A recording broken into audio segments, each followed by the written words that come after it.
ভাই সামনে দাঁড়াতে একটু বসেন না। হ্যাঁ আমাদের একটু নিচে দিয়েন স্যার এটা সুন্দর একটা ফ্রেম আছে স্যার এটা ভাই রেডি অ্যাকশন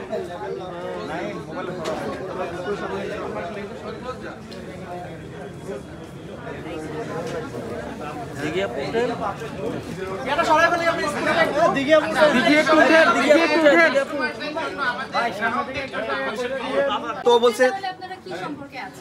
আমার কথা হলো যে মামুন আমরা আবার 1 বছর পরে আমরা দুজন মামুনের প্রিন্স কাটসেল